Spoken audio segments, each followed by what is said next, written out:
Bien, amigos, gracias al Ministerio de Agricultura, hoy tenemos con nosotros al ingeniero agrónomo Porfirio Álvarez. Él es el coordinador de un sistema nacional de control de plagas que está aplicando el Ministerio de Agricultura y que decide desde hace mucho tiempo, muchos años. Pero el ingeniero agrónomo Porfirio Álvarez es un hombre que tiene ya mucho más de la mitad de su ejercicio profesional dedicado a este asunto del control de plagas. Estamos hablando con un experto, así es, con autoridad ganada. Mire, usted sabe que se emitió recientemente, por efecto de que llegó el periodo. el periodo De una resolución en el Ministerio de Agricultura para el control de las plagas y mosquita blanca y otras cosas más. Entonces, él es un pretendido productor agrícola. Qué barbaridad, Dios mío. Y entonces él da mucho seguimiento a estos asuntos, porque en un artículo que tiene allí saliendo de la capital, él experimenta con varios cultivos. Okay. Y cada vez que personalidades como usted, con la experiencia que tiene, él quiere sacarle el jugo para llevárselo como experiencia. Claro. Don Porfirio, buenos días y bienvenido. Buenos días, Mire, bienvenido. sí, nos alegra el nivel de coherencia que tiene el Ministerio de Agricultura, porque llevamos ya, con serán 3 programas, dándole seguimiento a un elemento fundamental como es el de control de vegetal, control de plaga. Entonces, en ese sentido, mire, este es hablábamos de la inocuidad, sí, entonces ahora cerramos con el control de plagas. Este es un periodo de mucha, que hace muy vulnerable las plantaciones agrícolas en el país por el asunto de la climatología y ese tipo de cosas. Decía un experto extranjero que estuvo por aquí, que me parece que de la OIRSA, decía él, ponderaba, que los ciclones más que daño habría que verlo como aliados, incluso se vería extraño, de la naturaleza, porque ayudaban a limpiar tierras y a limpiar los cultivos. En ese sentido, a mí me gustaría conocer de usted, que está al frente de la Coordinación Nacional para el Control de Plagas. ¿Qué retos agrega? Exacto. ¿Qué elementos se pueden agregar a propósito de esa afirmación y en el momento en que nos encontramos, que es el momento en que el campo se hace más vulnerable frente a las plagas? Si nos cuenta, por favor. Sí. Muchas gracias, buenos días y muchas gracias.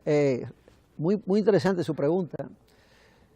Conozco a los expertos, a los especialistas de OIRSA que están en el país. Bueno, se acaban de ir ayer. Yeah. Una visita muy interesante. Uno de ellos, el doctor Renato de Oliveira Resende, un científico, virólogo de Brasil.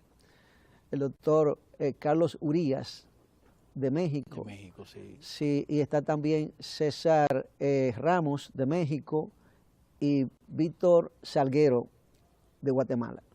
Yo estuve realmente con ellos trabajando en el campo. En el campo. Unas 2 semanas, y también trabajo de gabinete. Con relación a su pregunta, yo le puedo decir que hay 2 vertientes con relación a lo que son fenómenos atmosféricos, como las tormentas y huracanes.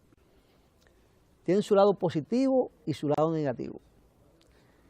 Es como él dice, en cierto sentido, hay plagas que son barridas por los vientos y sirve de limpieza. Pero por otro lado, se da una situación.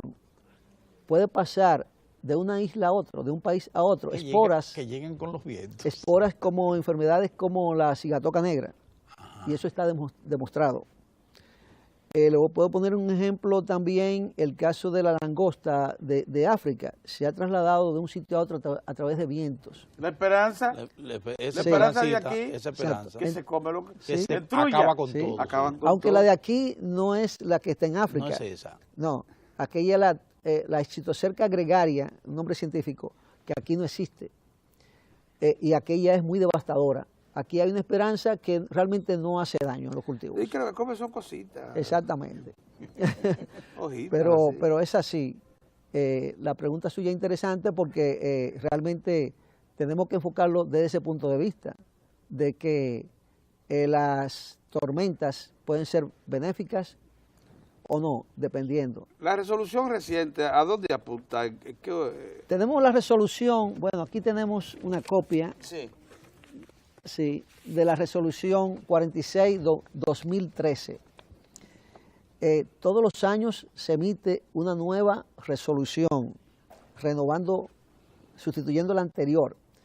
Esta resolución, la 46-2013, sustituye a la resolución 9-2012. Esta fue emitida el 20 de junio de este año. ¿A qué apunta? Bueno, siempre se revisa. Vale recordar que ¿para qué fue creada la resolución? La primera resolución se hizo en el año 1989. Se hicieron varias resoluciones ese año. La primera resolución fue la 689, que creó la Comisión Nacional para la mosca blanca, o sea, para los cultivos hospederos de mosca blanca, para regular la situación, porque en aquel año hubo lo que se llamó un problema crítico, grave. La mosca blanca hizo una explosión en el año 88, en el 89 fue que se pudieron tomar las medidas. Estamos hablando de una especie de mosca blanca que no existía hasta el año 84-85 en el país. No existía. La que existiera de la misma especie, otra raza, que llegó en el año 1975. Esa se llama Bemisia tabaci, raza A, biotipo A. Y aquella mosca blanca básicamente atacaba frijoles, o sea, habichuelas, lo que en Centroamérica le llaman frijoles, algodón en pequeña escala y el tabaco, solamente 3 cultivos. Esta mosca blanca de ahora ataca más de 200 especies de cultivos. Diablo. Y no solamente es devastadora por sí sola, sino que transmite el virus del tomate, el TYLCB, Tomato Yellow Leaf Care Virus, que es, en español sería el virus de la hoja rizada amarilla del tomate. Ah, esa hoja que se ve Sí. infectada por la mosca, que se pone amarilla. Pero hay, en los cultivos. don ¿Y Pedro, cómo ha estado el control de eso, de la mosca blanca en el bueno, país? eso es importante, esa pregunta, porque déjeme decirle, la República Dominicana se ha constituido una especie de escuela para otros países. En materia del control de la mosca En blanca. materia del control de la mosca blanca. Ajá. Entonces, aquí se ha desarrollado una tecnología que no existía, porque lo que sucedió fue que esa mosca blanca, que llegó aparentemente de los Estados Unidos, donde ella se desarrolló allá, aquí se combinó con ese virus que no existía, oiga bien, no existía en el continente americano, el virus. Yeah. Era un virus del Medio Oriente, de la zona de Israel, Egipto, por ahí. Y ese virus llegó aquí y se combinó con la mosca blanca y creó una situación bastante seria, muy seria. Y entonces, a raíz de ahí, es que el país tiene que desarrollar una tecnología para poderla manejar. ¿En qué se resume la tecnología? La tecnología es manejo integrado de plagas, pero en este caso manejo integrado de la mosca blanca y los virus. Se resume en una serie de medidas. Control biológico abarca, la diferencia con el control convencional normal es que no es puro control químico. El agricultor estuvo por mucho tiempo acostumbrado a aplicar químicos, sí. insecticidas DDT y todas esas sí, cosas terribles. Ya eso no es así. Manejo integrado de plaga le da alternativas, incorpora elementos compatibles con el medio ambiente, elementos biorracionales. Entonces ahí entra el control biológico. La mosca blanca tiene insectos que se alimentan de ella. Se llaman parasitoides. Si tú no lo dejas llegar. Sí, hay 2 tipos de insectos benéficos que combaten la mosca blanca. Uno se llaman depredadores, que son las mariquitas y las crisopas, no sé si son insectos que la devoran. Y hay otros que son parasitoides, que básicamente ponen los huevos en los estados jóvenes de la mosca blanca, en estados inmaduros. Ponen los huevos ahí y entonces los descendientes del parasitoide se va a alimentar de esas larvas de mosca blanca y la destruye. Entonces el control biológico existe en la República Dominicana y es un control biológico natural, o sea, no es un control biológico, si se quiere, dirigido desde un laboratorio, como en otros países se hace también, pero aquí es natural. Pero los niveles del control en este momento de mosca blanca son absolutos. Son muy buenos. Son muy buenos. Sí, altamente. Sí. Yo diría que son exitosos. Exitosos. Entonces, pero sí es muy importante saber esto. Todos los años hay un reto en el país con el sistema. Con el sistema, sí. Porque hay productores que siempre están buscando la forma de evadir de los controles. La veda, esta resolución... ¿Qué establece? La veda a partir de... Establece una veda agrícola para cultivos hospederos de mosca blanca y de virus. ¿Cuáles son esos? Mencionan algunos. Bueno, aquí están, entre los cultivos está el tomate, berenjena, está el ají, muchas zonas. Una cosa que no se puede sembrar. ¿A partir de qué fecha? No se debe sembrar. Ahora mismo estamos en época de veda, o sea, está zonificado. Las provincias de Dajabón y Montecristi tienen una veda desde el 15 de junio hasta el 15 de septiembre. Correcto. Sí. Siga. Entonces, las provincias, la mayoría de las vedas, por ejemplo, lo que se llama la zona norte, lo que es, vamos a ponerle Valverde, que está en la línea noroeste, sí. Lo que es Santiago, región sur, por ejemplo, Azo, Abaní, la mayoría de las zonas tienen un régimen de veda que va desde el 1 de julio al 30 de septiembre. Del 1 de julio al 30 de septiembre. 3 meses. No se debe sembrar ni tomate. No, exactamente. Ni Cultivos hospederos. Berenjena. No solamente exactamente, está incluido tomate, berenjena, ají, auyama, pepino. Son muchos, solanáceas, familias solanáceas, cucurbitáceas principalmente. No se deben sembrar en esta temporada. No se deben sembrar. ¿Lechuga? Sí, no, la lechuga no es atacada. El repollo sí es atacado. ¿La auyama la ataca? La auyama fuertemente la ataca, sí. Ahí está. Sí, la ataca. Ahí el está. melón también, la sandía. Sí, Entonces, hasta septiembre no se debe sembrar. Las habichuelas. Las habichuelas. Entonces, todas las habichuelas rojas, blancas. Sí, todas las habichuelas. En el caso de San Juan, la época de veda es diferente. En el caso de San Juan, completamente diferente. Comienza el 1 de agosto. En el Valle de San Juan. Sí, hasta el 4 de noviembre. Es una fecha completamente diferente.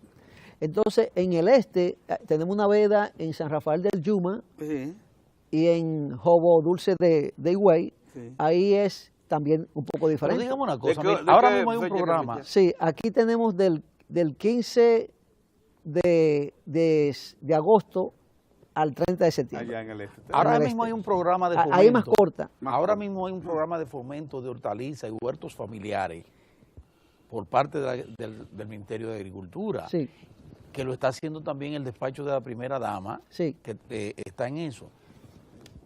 Pero por lo que yo he podido constatar, sí, cuando la gente va y se acerca a buscar esos productos, le entregan las semillas normales, o sea, no le dicen, bueno, pero ahora no, hay veda de tal o cual, pero se lo entregan. Yo le puedo explicar eso. Explíqueme eso. Sí, lo que sucede es lo siguiente. Porque la gente está con las hortalizas, Claro, no, está bien. Déjame explicarle, eso es muy sencillo. Esto es coordinado, una coordinación completa del Ministerio de Agricultura con todas las direcciones regionales del Ministerio y los departamentos. El Departamento de Sanidad Vegetal, cuyo director es el ingeniero Emilio Gómez, maneja todas estas cosas. Nosotros somos un programa especializado para estos menesteres. Entonces, en la coordinación es lo siguiente, no todo el país está vedado. No todo el país. Hay zonas de veda. Hubo un año, cuando Luis Toral fue secretario de Agricultura, fue emitida la resolución, fue en el 94, si mal no recuerdo. Se emitió la resolución 5894, y esa fue la única resolución que vedó el país en completo. Pero había una contingencia. Y luego se fue... afinando ahí. Exacto. Separando las zonas. ¿Y qué? Además de la mosquita blanca, ¿hay otro? Bueno, sí, claro. Primero, 2 preguntas. ¿Cuáles zonas están fuera? El nordeste, Ajá. Zonas donde no hay hortícolas, principalmente. Por ejemplo, fíjese que la resolución está concentrada noroeste, norte, sur, suroeste. El nordeste y un no hay poco en el problema, este. Óigame. Qué Pero interesante. el nordeste no tiene veda y hay zonas de aquí que no tienen veda. Por ejemplo, usted Pero va La Vega, a Bonao y Altagracia. No, exacto. Bonao no tiene veda, por ejemplo, Licey al medio, no tiene veda Tamboril. Constanza. Aquí hay zonas, Constanza sí tiene veda en algunas partes Sí. y hay que fortalecerla. Porque en Constanza hay una situación que hay que fortalecer la veda en esa parte.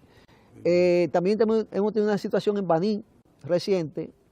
Aquí hay productores que quieren como escaparse de la veda para sembrar y no a veces Además no de la entiende. boquita blanca, No ¿qué entiende. otro agente de eso? Porque cualquiera creería que esto fue hecho nada más Claro, para la Para boquita Boquita blanca. Blanca. Es interesante, mire la pregunta. Originalmente esta resolución fue hecha para la mosca blanca y el virus que transmite. Pero ya no, ya aplica para una cantidad de plagas. Por ejemplo, cada cierto tiempo, y eso es normal, en los Estados Unidos pasa lo mismo, llegan plagas nuevas. Aquí en el 2004 llegó un picudo en el ají. Picudo del ají se llama. Picudo del ají. Nombre científico, Antonomus eugeni. El picudo del ají es muy, muy complicado.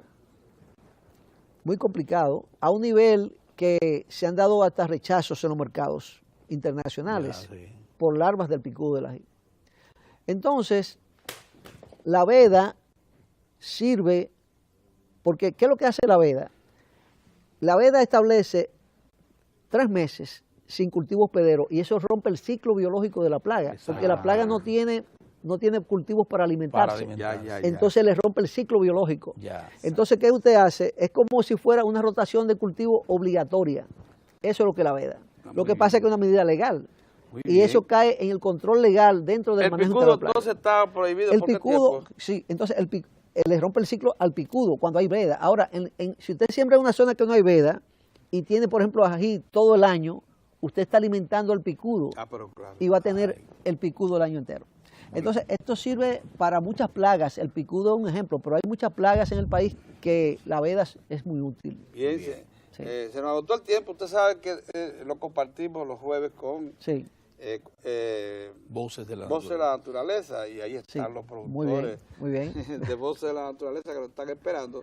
Muy Pero muy interesante Así lo es. que ha dicho don Porfirio, que tiene ya un buen tiempo en esto. Así y es, que una gran ha visto experiencia. crecer la hierba. Así es. Muchas gracias. Y oigan doctor. esto, que es una información que debe decirse. La República Dominicana es una de las naciones de América Latina más exitosas en control de plagas.